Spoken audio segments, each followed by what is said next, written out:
The Lord be with you. And with your spirit. A reading from the Holy Gospel according to St. Luke. Glory to you, O Lord.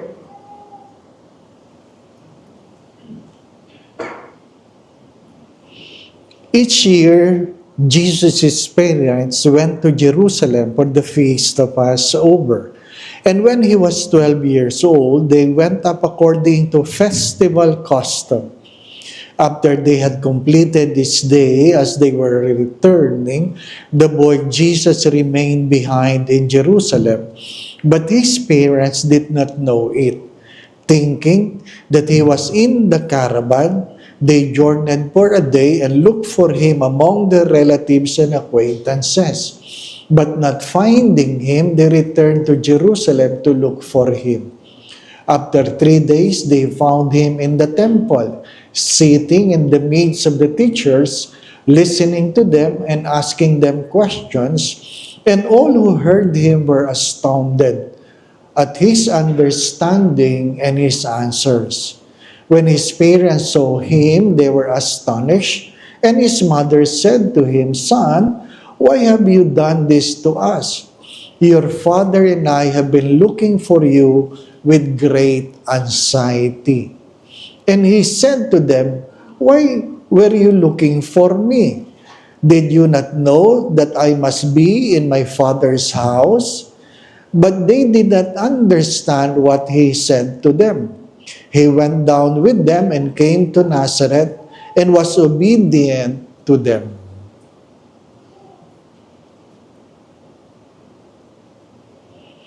The Gospel of the Lord. Praise to you, Lord Jesus Christ. Please be seated. Magandang hapon po sa inyong lahat. I'm seeing familiar faces. I hope you are here for the recollection, not because there is sick among you. Ano po? But of course, every Eucharist in this chapel, we pray for healing for those who are sick. Today, we are celebrating the solemnity of Joseph, the husband of the Blessed Virgin Mary. The first reading speaks of what? It just simply affirms that Saint Joseph is among the lineage of David. It affirms. The second reading speaks of the righteousness of Abraham, and righteousness is the reason why we are blessed. We are not blessed because of the law. We are blessed because of our righteousness. What is the gospel trying to tell us? What is a good husband? Ano pa? What is a good husband? According to the readings. Ano pa? Saint Luke said, "Mary, your father and I have been looking for you with great anxiety." With great anxiety. It must be understood literally. Nung ako po ay bagong ordain, kami kumakain sa Mega Mall, kasama yung mga pamangkin namin, mga kapatid ko, at pagkatapos namin kumain, kami palabas na, pauwi na kami. Nung nagbilang ng mga pamangkin, kulang ng isa. Nawawala yung anak ng bunso namin. Ano po? At nung nawawala, sabi niya, kailangan makita yun, papatayin ako ng asawa ko. At yung hawak-hawak niyang manok, nag-take out ng manok, ibinato niya sa sahig na ganyan. Ay nagmimisa ako sa Mega Mall. Sabi ko, huwag kang mag-iiskandalo dito. Alam nilang pare ako. Pero ang sagot na aking kapatid ay, iskandalo lang ang alam mo. Kasi hindi mo alam ang pakiramdam ng isang ina na nawawalan ng anak. Ay, tama naman yun. Hindi ko alam eh. Hindi po ba, no? Ay, sabi ka, nga. Sabi naman ng isa, ay, sayang ang manok. Di ba? Depende kung anong pinagtutuunan mo ng pansin. Ay, di. Hinanap namin ang kanyang anak. Lahat ng pinto sa baba. Sinabihan namin ng guard. Ano po? First time kong naikot ang Mega Mall. Simula 5th floor hanggang basement. Naghahanap ng batang nawawala. Kasabay ang isang babaeng nakahawak sa balikat mo o sa braso mo na umiiyak. Ano pa? Umiiyak. At to cut the story short, nakita din naman namin. Ano po? What I'm trying to say,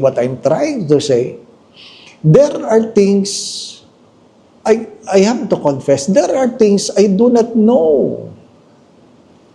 Because I am not a mother. I am not a father. Yung sinabi dito, been looking for you with great anxiety, naintindihan lang yan ng magulang. Di po ba, ano? Pag sinabi sa akin ng tatay, nawawala ang anak ko, ano sagot ko dyan? I pray for you. Di po ba?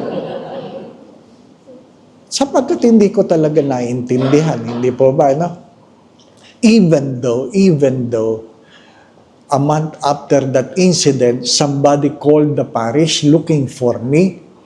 At sabi nung babae, sabi niya, kabata mong pari, hindi ka nahiya maglakad sa Mega Mall na may babae. O nga naman, no? Sabi ko, sino po nagkwento? Alam ng buong bayan. Oh, grabe. Sabi ko, taga saan po kayo? Taga Alabang. Ha? Ang layo ng chismis. From Mega Mall to Alabang. Saka ako nagkwento. Ang babae pong yun ay kapatid ko. Nawawala pong anak. Ano po? Nung nalaman niya ang kwento, saka lang siya nag-sorry. Ay, sorry po, Father. Ano po? Sabi ko, tigilan nyo pagiging chismosa. Ano po? Ha? Kaya simula nun, nag-iingat ako. Pag dumadalaw ang nanay namin at magkikita kami sa Mega Mall at hahawak, sabi ko, ma, huwag kang umawak. Sabi, bakit? Nagmimisa ako dito. Ayun o ngayon. Pari ako. Ayun o ngayon. Hindi naintindihan ng nanay ko. Baka sabihin, ma, may matrona ako. There are things you do not know. There are things you do not know. Why? Because you are not in the shoes of that person. What is the gospel really trying to tell us? First, of course, I have chosen the gospel from St. Luke because the gospel according to Matthew speaks of St. Joseph as a husband who prays. A good husband is a husband who prays. What is a good husband in St. Luke? That in spite of the anxiety, St. Joseph never nagged his wife. I hope you understand that. In spite of the anxiety, St. Joseph did not nag Mary. Kasi, pag ikaw ay nawalan ng anak, at alam mo, umaasa ka na nasa misis mo yung anak at nawala, siguradong magbubunga nga ka. Hindi po ba, ano? Hindi nagnag si St. Joseph. And I think that is very important. A good husband don't nag. Even though mahirap gawin yon. Hindi po ba, no? Mahirap gawin yon. Alam niyo naman sa Bible, walang speaking line si Joseph. Hindi po ba? At pag tinatanong ko yung mga nagsi-celebrate ng kanilang mga golden wedding anniversary, anong sikreto niyo, tatay? Isa lang ang sagot. Hindi ako nagsasalita. Di ba? Ano po? Hindi ko pa alam. Ano po? Ha? Di ba? Siguro nga, totoo yun. Ano? Sabi ng mga Chinese, less talk, less mistake. More talk, more mistake. No talk, no mistake. Baka totoo yung kay Saint Joseph, no? But it's good to consider that if you want peace, then don't argue. Don't nag. Be quiet. Even though I know it's difficult. Mahirap maging banal. Ano po sabi ni Saint Thomas of Aquinas? If you cannot tame your tongue, you can never tame your soul. And it's a good reminder. If you cannot tame your tongue, you can never tame your soul. Sometimes when we are anxious, we talk too much faster than our brain. Ang problema, pag nasabi mo na, nasabi mo na. Hindi mo na mababawi. Ano po? Let us learn from Saint Joseph that simply we are a person who prays. Of course, hopefully regardless whether you're a husband or a wife, we avoid nagging. And third, if we can be quiet, be quiet. If we can be quiet, be quiet. It matters. Ano po? It matters. Alam naman natin, ang maingay na ilog ay mababaw. Siguro totoo din yon. Ang maingay na tao, mababaw. If we want to grow deep in our prayers, in our spiritual life, let us learn to be quiet. Anxiety will put into test our character. Anxiety will put to test our character. Nung dinala po sa hospital ang tatay namin, nasa probinsya, umuwi ako dito from Manila. Pagdating ko doon, intubated na yung tatay namin. Ano po? Intubated. Looking at him, I was anxious. I went to the chapel. I was praying to God. And I was asking the Lord, Lord, sana may makuhang pari para mag-anoint sa tatay ko. Sana may makuhang pari na mag-anoint sa tatay ko. Paulit-ulit yun. Later on, sabi ni Lord, di ba ikaw ang pari? Ayaw nga. Pati ako, nakalimutan ko ako ang pari. Ano po? Sometimes, when anxiety sits in, character is being put into test. How good you are, you do not know when problem sits in. The Lord be with you.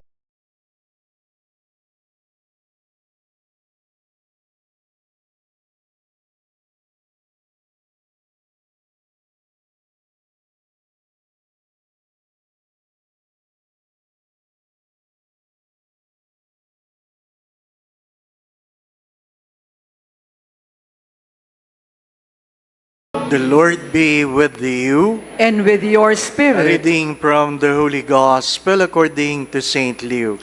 Glory to you, O Lord.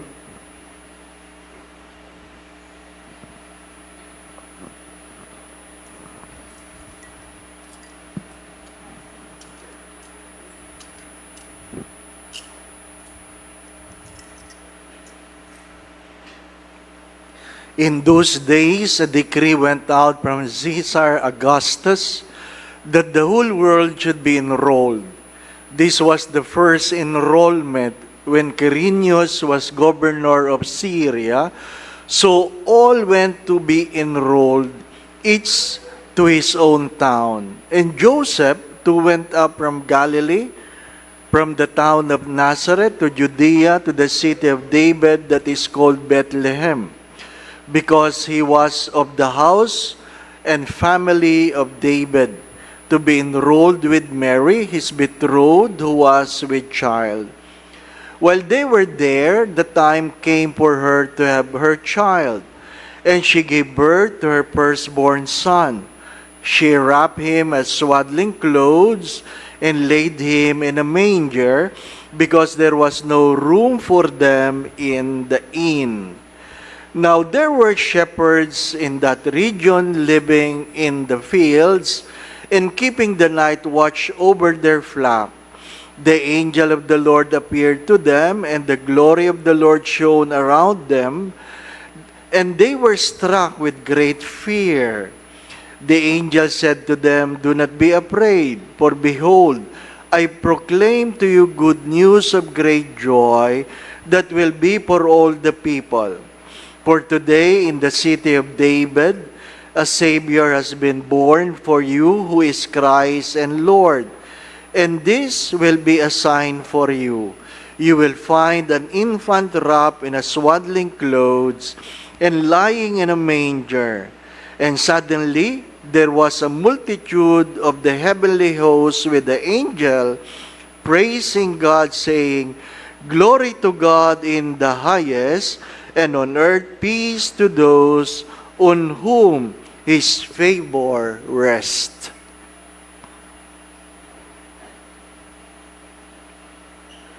The Gospel of the Lord. Praise to you, Lord Jesus Christ.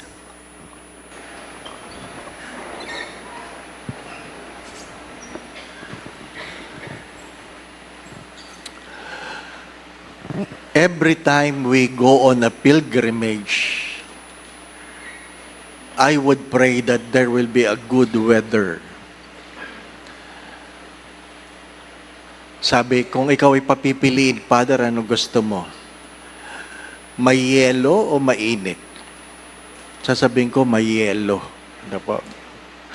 Kung malamig o mainit, gusto ko malamig. Pero kung papipiliin ako ng malamig, mainit sa umuulan, pipiliin ko yung mainit. Ano pa? At sabi kanina, kailan ka nagsimulang ma-depress pag umuulan? At pinagnilayan ko, sabi ko nung ako'y nagtatrabaho, gusto ko umuulan. Gusto ko umuulan. Dahil I involved myself in farming. Nag-venture kami sa golden sweet corn. Magandang umuulan. Mabilis tumubo yung mais, ano po. Pero nung ako'y naging seminarista, doon ko lang naalala, doon nagsimula ng ayaw ko umuulan. Bakit? Nung first year ako, nakitira ako sa isang mahirap na parokya sa bagong baryo, dyan sa may Caloocan, kung saan ang aking tinitirhan, ang trabaho ay nangangalakal kami sa gabi at ang aming kinukuha, yung mga tira-tirang pagkain sa restaurant. Hinihiwalay namin yung pwede pang kainin at hindi na makakain. Yung hindi na makakain, lulutuin yon, gagawing kaning baboy. Yung merong matitira na pwede pa, yung merong kagat na konti, merong hindi na ubos, isi-separate namin yun, ano po, uhugasan, lulutuin, at ang tawag doon ay pagpag. Ano po, pagpag. Ha? Kaya kong kainin yung pagpag. Ang hindi ko kaya, yung fried rice sa umaga. Ano po? Kasi parang hinugasan mo yun eh. Tapos kahit anong luto doon, hindi mo kaya. Ano po? Hindi mo kaya. At pag umuulan, nakasiksik lang kami lahat sa ilalim ng masisilungan. Ano po? Nahirap matulog nung ikaw ay nababasa-basa. Ano po? Kaya ayaw ko nang umuulan. Tapos, naging pari ako. Ang una kong parokya, sa Santa Mesa, palagi binabaha. Palagi talagang binabaha. Ano po? Pag dumilim ang langit, dumidilim ang mukha ko. Ano po? Kasi binabaha eh. Pinapasok yung simbahan. Ano po? Ha? Doon ako nagsimulang magsuot ng sandalyas. At doon ako nagkaroon ng alipungang hindi matanggal-tanggal. Ha? 2 taon at kalahati, ano po, naging stressful sa akin yon. Tapos nalipat ako sa West Riverside, sa San Antonio de Padua. Doon hindi lang baha, nalulunod ka. Hanggang 2nd floor ang baha, ano po. Sira talaga ang gamit, ano po. So, kaya pag umulan, depressed ako. Medyo. Ano pa? So habang kanina, medyo umaambon, sabi ko, naalala kayo mga yon. Ano po? Naalala mo. And I would like you to think of people this Christmas who have nothing. Who have nothing. Palagi ko po itong sinasabi ito ni C.S. Lewis. If your neck is not broken, if your house is not burning, and you are not dying, you are not complaining about problems, you are simply complaining about inconvenience. Inconvenience. Ano po? Hindi problema. Mahirap lang. Ano po? Ano pong sabi nga ng isang manunulat, the most addicting situation that prevents people from growing is comfort.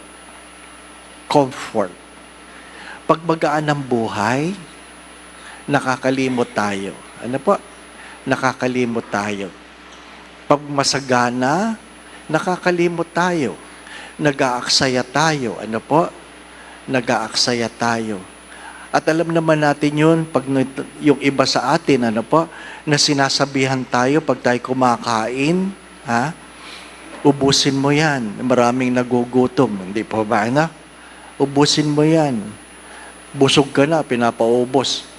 Kasalanan mo, mas marami kang kinain. Hindi po ba, At nangangatuwiran pa ako dati. Pag sinabing, ubusin mo yan, marami nagugutom. Ano sabi ko sa nanay ko? Pag inubos ko ba yan, mabubusok ba sila? Ano pa? Meron ka eh. Ano sabi ni San Agustin? Try to live simply so that others can simply live. Try to live simply so that others can simply live. My dear friends, my brothers and sisters, Christmas is different from the Annunciation. As I've said in the Annunciation, when Gabriel announces to Mary that he is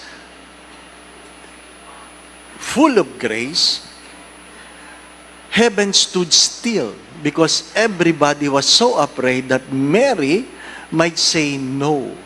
But when Christ was born, everything remains normal. The poor remains poor, the hungry remains hungry, the sick remains sick.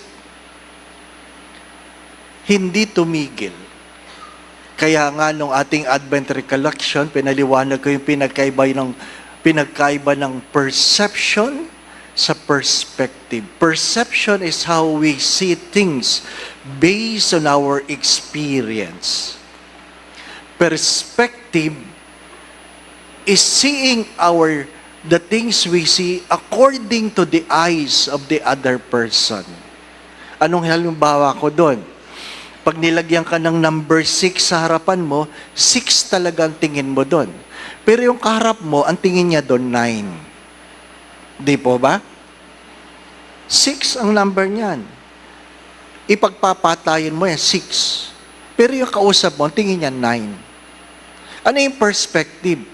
Pupunta ka sa kinatatayuan niya, At itanong mo sa sarili, bakit pinagpipilitan niyang 9? At makikita mo na yung 6 na nakikita mo, ang tingin pala niya ay 9. Perspective is a validated perception.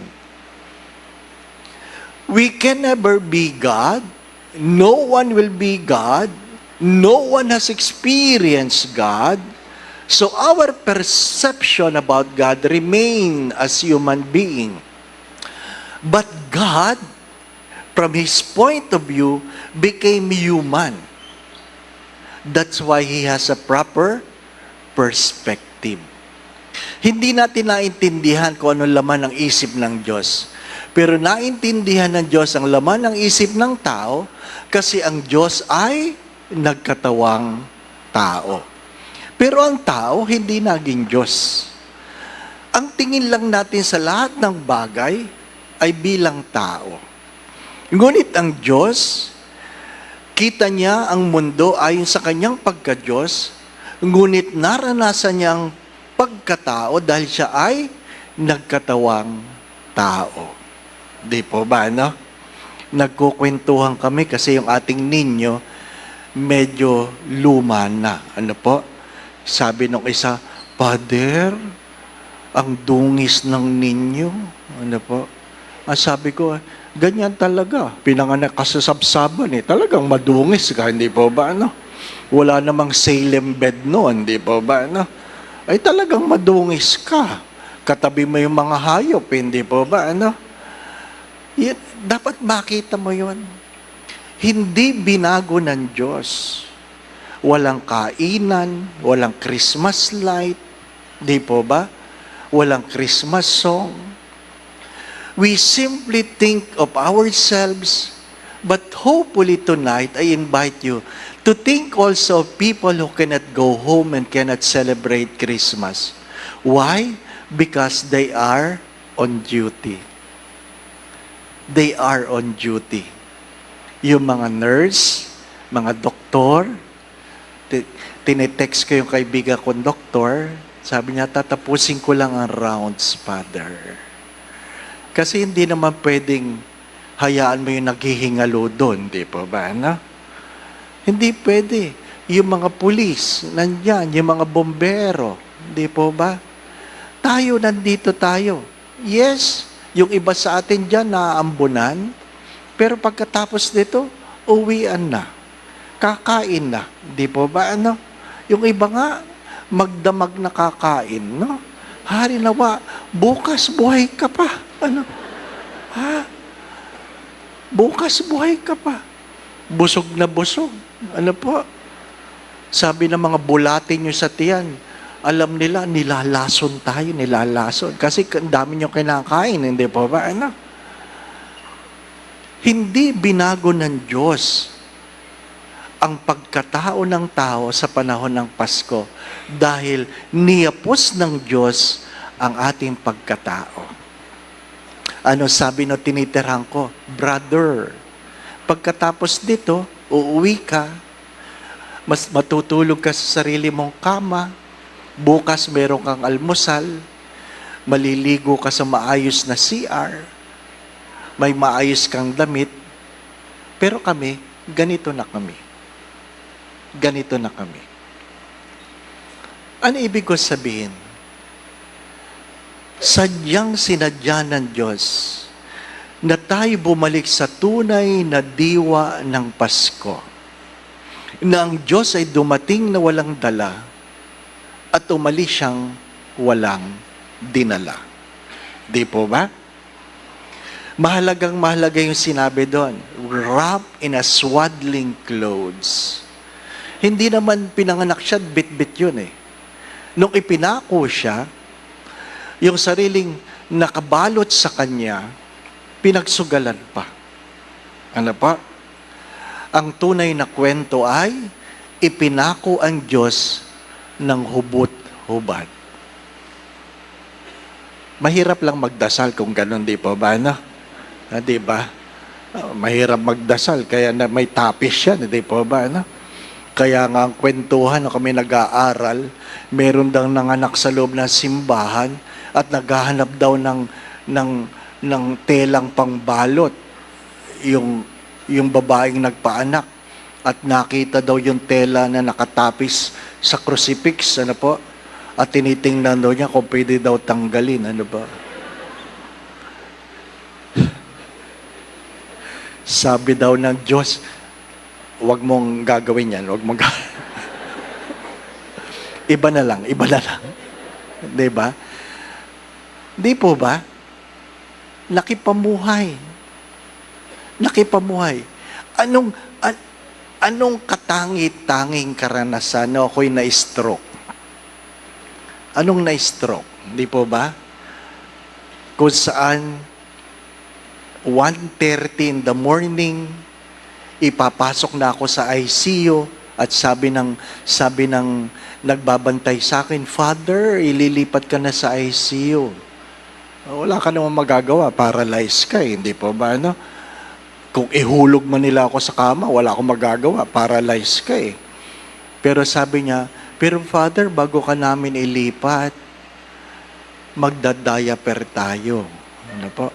Magdadiaper. Hindi ko ma-imagine. Pikit akong ganyan. Gusto kong imulat ang mata ko kasi gusto kong malaman sino yung mga tao sa emergency room. Di po ba? Ano? Sino yung mga nanonood? Di po ba? Ano? Father, tatanggalin ko na yung belt.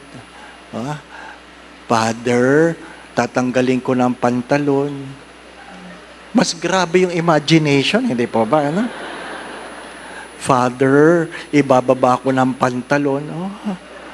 Father, ibababa ko ng brief mo. Blow by blow. Bakit ibang pakiramdam ko? Ha?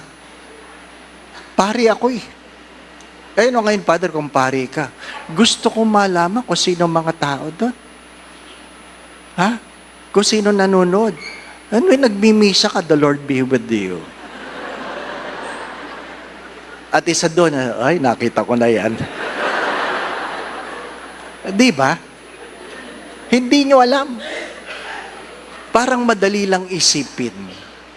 Pero naranasan nyo ng Diyos. Naranasan yun. Kaya nga mga minamahal na mga kapatid, when you eat tonight, please eat enough.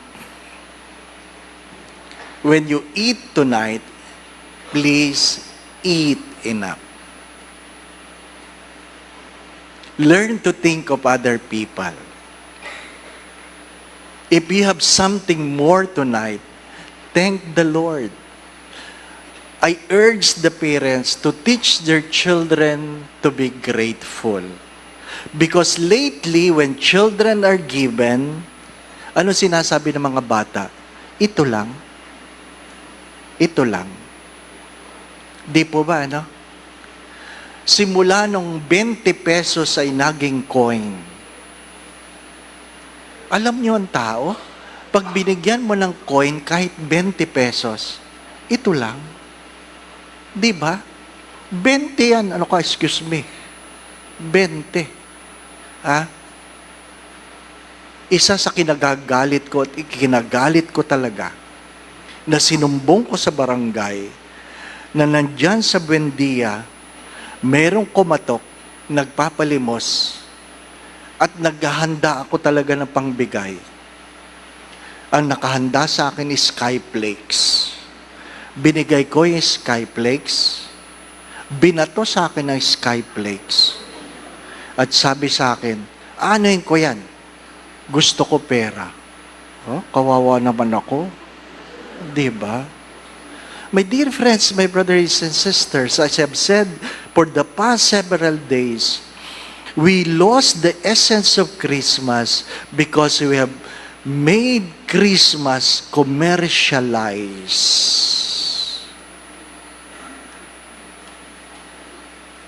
Remember the sick, remember the dying, remember the hungry, remember the homeless, remember those who have nothing. And tonight, if you learn to understand them, you begin to appreciate that you have more than you need.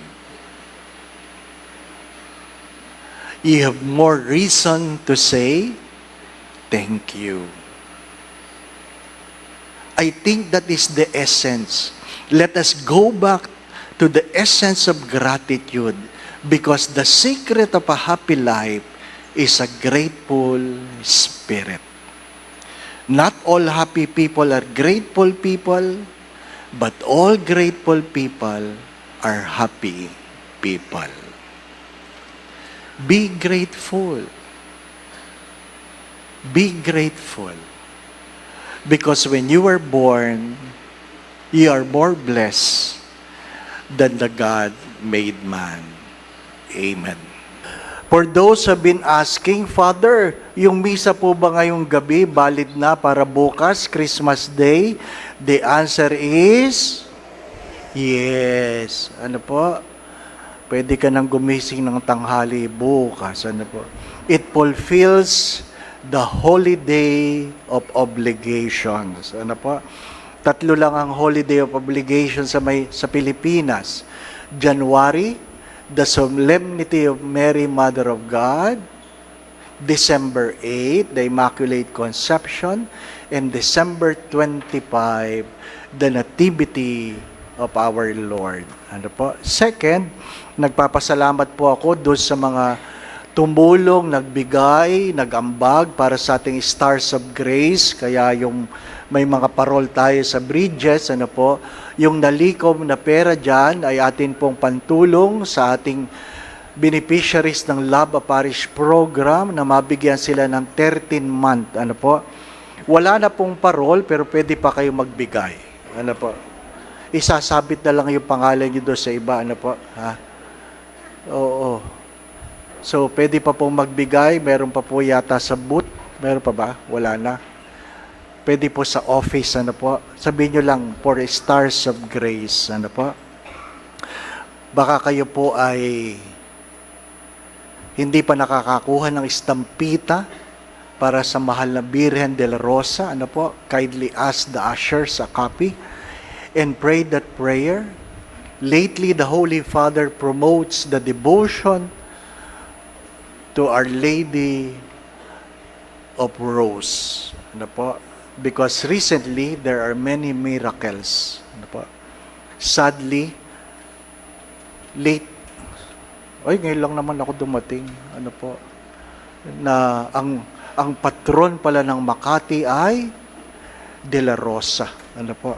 So, I'm promoting the devotion and I pray that you will have an answered prayer through her intercession. Ano po? And tomorrow, not tonight, tomorrow, ano po? Yung magsisimba mga bata, may pa-apple. Ano po? Bata lang. May apple ang mga bata bukas. Yung matatanda, may kalendaryo. Ano po? Libre. Isa lang ha, per family ha. Walang hoarding ha, walang hoarding. Ano po? Libre. Nagagalit yung ibang parokya, namimigay tayong libreng ng kalendaryo. Ano po? Libre talaga ito kasi 2024 pa ito. Ano po?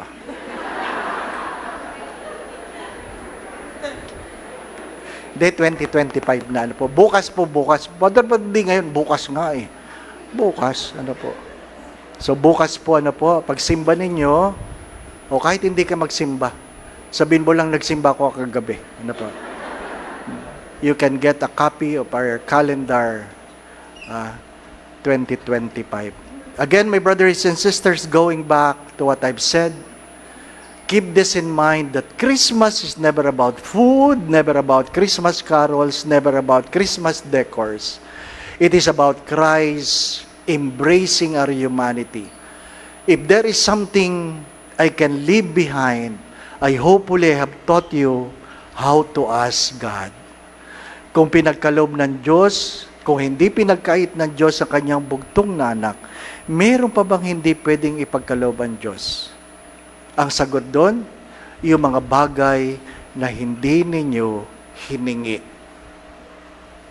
Anong hindi pwede ipagkaloob ng Diyos? Ang mga bagay na hindi ninyo hiningi. matutong humingi sapagkat ipinagkakalob ng Diyos ang ating mga panalangin hindi dahil tayo ay mabuti, kundi dahil siya ay mabuti. The Lord be with you. And with your spirit. Bow your heads and pray for God's blessing. Ano po? Kasama na dito may birthday, anniversary, magbiyabiyahe, may sakit, ano po, sa lahat.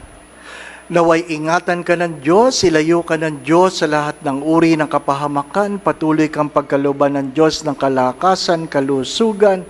Kung meron ka mang karamdaman sa makapangyarihang pangalan ni Jesus na taga Nazaret, pagkalooban ka nawa ng kagalingan. Kung ikaw man ay may cancer, palayain ka nawa ng Diyos sa karamdamang yan. Pagkalooban ka ng panibagong kalakasan, palayain ka sa mga karamdamang iyong niraranasan. Naway gabayan ka ng Diyos sa lahat ng iyong iniisip at ginagawa. Kung meron ka man pinagdadaan ng suliranin o problema, tuwang ang kanawa ng Diyos. Pagkalooban kanawa ng Diyos ng pananalig at pananampalataya sa Kanya. Naway paunlarin ng Diyos ang iyong buhay. Dagdagan ng Diyos ang pagkain sa iyong hapagkainan. Nawa ay tustusan ka ng Diyos sa iyong pangangailangan financially. Nawa kung ano man ang makabubuti, makababanal para sa iyo at sa iyong pamilya. Naway may pagkaloob ito sa iyo ng Diyos. Sa tulong at panalangin mga banal, lalong-lalo na ng mahal na Biren, gayon din ni San Jose, ang tapat niyang esposo, at ang ating patron, Padre Pio ng Petrocina. Ikaw ang iyong pamilya, ipagpalain nawa ng Diyos sa ngalan ng Ama, at ng Anak, at ng Espiritu Santo. Amen. We have celebrated the Eucharist. We now go in peace to love and serve the Lord. Thanks be to God. Merry Christmas! Merry Christmas.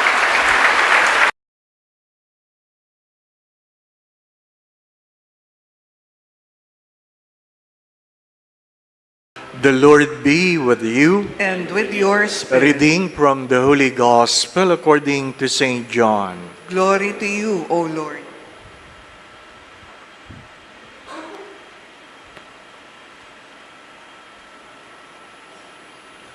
On the evening of the first day of the week, when the doors were locked, where the disciples were, for fears of the Jews, Jesus came and stood in their midst and said to them, "Peace be with you." When he had said this, he showed them his hands and his side. The disciples rejoiced when they saw the Lord. Jesus said to them again, "Peace be with you. As the Father has sent me, so I send you." And when he had said this, he breathed on them and said to them, "Receive the Holy Spirit. Whose sins you forgive are forgiven them, and whose sins you retain are retained."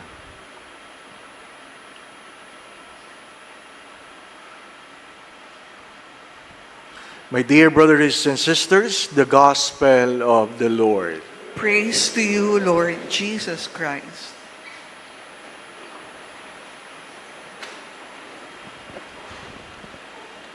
In my early years in the seminary, my confessor was the late Father Leo Bandrom, a CICM, an exorcist not only of Manila but for the whole country. I love going to him in my confession because after the confession, he would share a lot of things. Hindi naman chismis, but the many events in his life doing exorcism. Ikalawa, malilimutin na siya. Ano po? Hindi ka pa tapos mong umpisal, nakalimutan na niya ang kasalanan mo. Ano po? But one of the many stories I cannot forget is that he went to a place in Balite Drive. I guess you know the place. And there was a house that he do an exorcism. And when he was blessing the place, one of the rooms were locked, and he said, "Kindly open the room, the door." And the owner said, the room has been locked for so many times, we cannot open it. And he said, forced to open the door. And they forced it.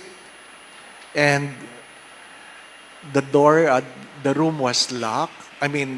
Very dark. And he said, and he can feel the presence of the evil one. And he said, the lights are off. You cannot open the curtain. So, I lit my candle, and every time I light my candle, somebody tries to blow it. No? Parang horror story. Ano po?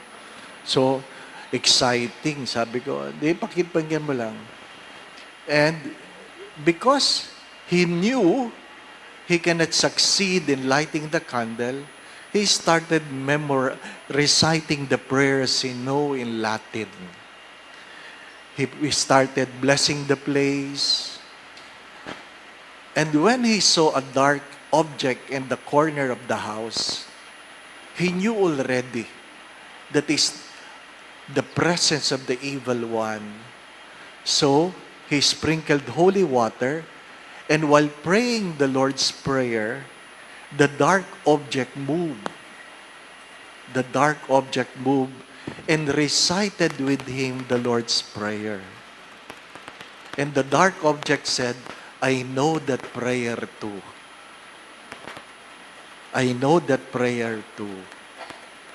So he stopped praying the Lord's Prayer and he began praying the Apostles' Creed. I believe in God, the Father Almighty, maker of heaven and earth. And the black object was unable to recite the prayer for one simple reason. Satan cannot believe God. The second reading is all about it. Without the Spirit, no one can proclaim that Jesus is Lord. The devil, Satan, cannot pronounce it. It is the very reason he was thrown into hell. So, if you are experiencing evil in your homes, you pray the Apostles' Creed. You profess the faith. That's very important. The second reading reminds us only with those with the Spirit will proclaim that Jesus is Lord. Second, yesterday during the Vigil Mass, the first reading was about the common language. In the very beginning, we only have one language. We speak in one language. But because of the arrogance of people trying to erect a towel, trying to reach heaven, God confused them by creating different languages. God confused them, and they were scattered. That's the reason why we have so many languages around. But the first reading today is what? In spite of the different languages, because of the Spirit, we were able to understand each other. We were able to understand each other. Again, with the Spirit, only with the Spirit, we will be able to proclaim that Jesus is Lord.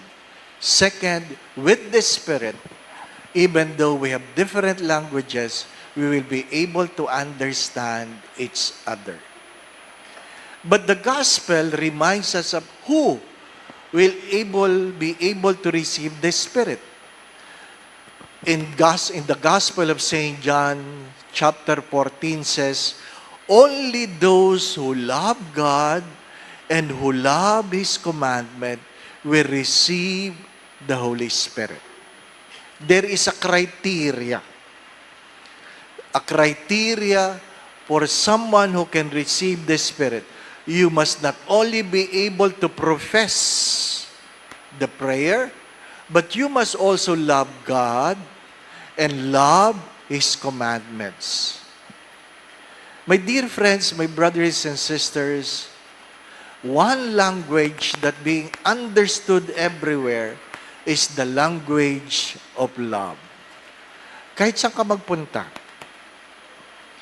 kahit hindi nagkakaintindihan ng pananalita, ang pag-ibig ay naintindihan ng sino man kahit saan. Love, compassion, forgiveness, care is being understood everywhere. And perhaps the invitation is to look into our own family, to look into our own misunderstanding. What confuses us, number one, is our arrogance. Ang kaguluhan ng sariling pamilya, ng sariling bayan, ng sariling opisina, magsabi kayo, ay nakaugat saan? Sa yabang. Sa yabang. Sa pagmamataas. Ang mga anak na hindi nakikinig sa magulang. Nabigyan ka lang ng lakas, nabigyan ka lang ng yaman, sorry for the words. The very first person you despise are your own parents. The root of many misunderstanding, the lack of listening to one another, is arrogance, pride. And we are separated by what? By our envies, by our anger, name it. Madamot tayo sa isa't isa. Malinaw yun. Wala ang Espiritu ng Diyos sa atin. Di po ba, ano? Tapos aasa tayo, makakarating tayo sa langit. Mga minamahal na mga kapatid, the number one place of confusion is our own family. And whether you like it or not, sometimes even in the church, kahit sa loob ng simbahan, hindi nagkakaintindihan, dala ng alitan, dala pa rin ng pagmamataas. Sabi nga, sino ka ba? Nauna kami dito. Di ba, ano? As if, kanila ang simbahan. Di po ba, ano? Mga minamahal na mga kapatid. Kahit nga sa umaga, pag nagmimisa ako parang may nakaupo na dyan, na siya ang nakabili ng upuan. Siya dyan palagi. Huwag kang uupo dyan, kanya yan sa umaga. Di po ba, ano? May mga taong ganyan. Kahit sa opisina, hindi naiiwasan. Di ba? Pagbaguhan ka, api ka. Bakit? Baguhan ka lang. Excuse me, bago salta ka dito, huwag kang magmamayabang. Kaya sa buhay din natin, sino ang kawawa? Bunso, no? Bunso. Huling lumabas Hindi po ba, ano?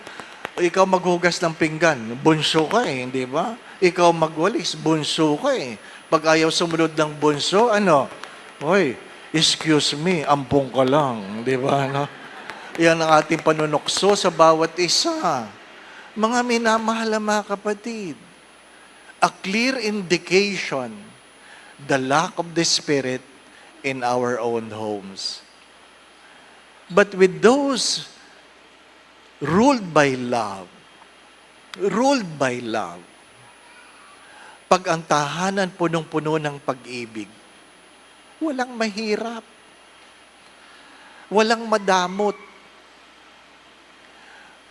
walang madaya. If you are ruled by love, definitely you live in harmony.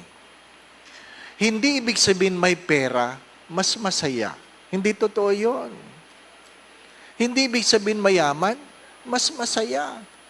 Hindi ibig sabihin masarap ang ulam, masarap ang panlasa. Wala.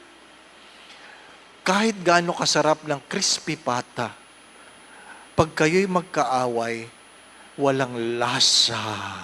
Di po ba, no? Magsabi kayo, anong ulam ang gusto nyo? Walang sumasalo sa kaaway.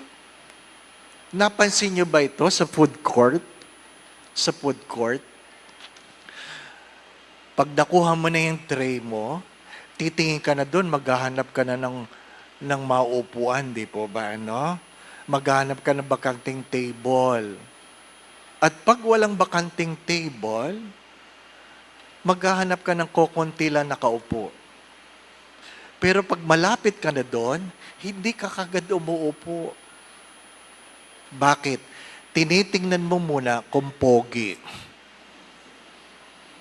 Walang nakikisalo sa pangit. Sorry for the words. Di po ba? Ba't di ka ito pangit? Di po ba? As if maganda ka. Di po ba? Mapanghusga tayo eh. Pero hindi ang mukha ang nakakapangit. Ang higit na nakakapangit ay ugali. Inuulit ko. Hindi mukha ang nakakapangit. Ang pangit ay ang ugali. Kaya nga, may kanta tayo sa Pilipinas. Ano? Damitan mo man ng maayos, pag hinubaran mo ay balat, as. We are also afraid to stand naked because people might see what is inside us. The Holy Spirit is being freely given to those who are willing to love God and willing to obey the commandments. My dear friends, hindi ito nabibili. Kaya nga, kung naaalala ninyo, lumapit si Simon kay Simon Peter at sabi niya, pwede ko bang bilhin ang kapangyarihang yan? Pwede ko bang bilhin? Hindi na ba bili ang kapangyarihang mula sa Diyos? Ang tawag natin sa kasalanan ni Simon ay simony. Simony. You cannot buy anything that is holy. You will only commit the sin of simony. My dear friends, the grace of God is free. You only take the courage to love God and allow God to love you. Of course, hindi madaling mahalin ang Diyos. Pero hindi rin naman madali para sa Diyos na mahalin tayo. Look at the crucifix. And hopefully you will understand, hindi tayo ganong kadali mahalin. Pag tayo ay nagrereklamo, ang hirap mong mahalin, tingnan mo rin ang krus at magsasabi siya sa iyo, ang hirap mo rin mahalin. Amen. Going back to what I've said, now hopefully you understand why we bless each other by peace be with you. Hindi yun isang pagbati, kundi isang panalangin. You might ask the question, should I not pray the Lord's Prayer anymore? Because Satan knows the prayer. Saint Ignatius of Loyola have said, you can never be wrong in praying the Lord's Prayer because Jesus taught it. Satan knows the prayer because he still believes the Father. The only one he cannot believe is the Son. Kaya hindi niya pwedeng sabihin, I believe in Jesus Christ. That's the reason he was thrown into hell. And that's the reason why we always profess our faith. Again, my brothers and sisters, let love be the language you have at home. The Lord be with you. And with your spirit. Bow your heads and pray for God's blessing. May God, the Father of lights, who pleased to enlighten the disciples' mind by the outpouring of the Spirit, the Paraclete, grant you gladness by His blessing and make you always abound with the gifts of the same Spirit. Amen. May the wondrous flame that appeared above the disciples powerfully cleanse your hearts from every evil and pervade them with its purifying light. Amen. And may God, who has been pleased to unite many tongues in the profession of the one faith, give you perseverance in that same faith, and by believing, may you journey from hope to a clear vision. Amen. And may Almighty God bless you, the Father, the Son, and the Holy Spirit. The Mass has been offered. We go in peace to love and serve the Lord. Alleluia, alleluia. Thanks be to God. Alleluia, alleluia.